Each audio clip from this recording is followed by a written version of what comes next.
নমস্কাৰ বলিউড বাৰ্তাৰ সমূহ দৰ্শকক স্বাগতম জনাইছোঁ।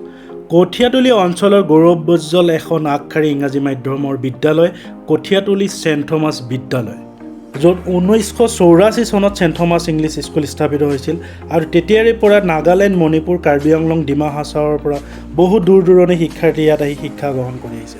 বিগত বৰ্ষসমূহত যিদৰে তেওঁলোকে ফলাফল প্ৰদৰ্শন কৰিছিলে, ঠিক এইবাৰো 111গৰাকী পৰীক্ষাৰ্থী অৱতীৰ্ণ হৈছিল, 110গৰাকী উত্তীৰ্ণ হৈ ইতিহাস ৰচনা কৰিছে। ইয়াৰে 4গৰাকীয়ে ডিষ্টিংশ্যন আৰু 43গৰাকীয়ে ষ্টাৰসহ 108গৰাকীয়ে প্ৰথম বিভাগত আৰু দ্বিতীয় বিভাগত 8গৰাকী, টোটেল সৰ্বমুঠ 99শতাংশৰে এইবাৰ জিলিকি উঠিছে কঠীয়াতলী চেণ্ট থমাছ বিদ্যালয়।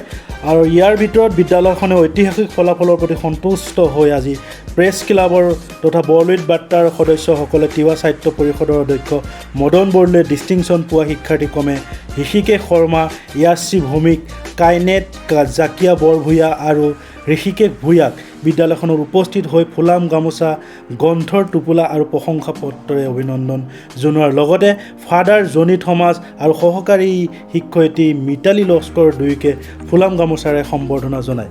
লগতে অগুণবাহী আদৰ্শ বিদ্যালয়ৰ এইবাৰ ফলাফলে অঞ্চলবাসীক গৌৰৱান্বিত কৰিছে, যিহেতু 8গৰাকী পৰীক্ষাৰ্থী অৱতীৰ্ণ হৈছিল আৰু 5গৰাকীয়ে উত্তীৰ্ণ হৈছে।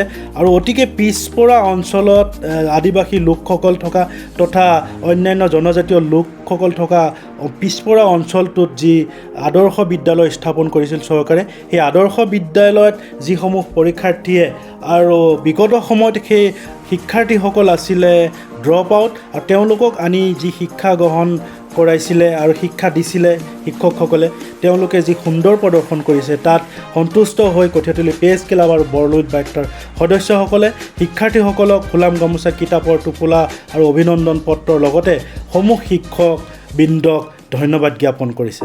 নিউজ ডেস্ক ৰিপৰ্ট, বলিউড বাৰ্তা।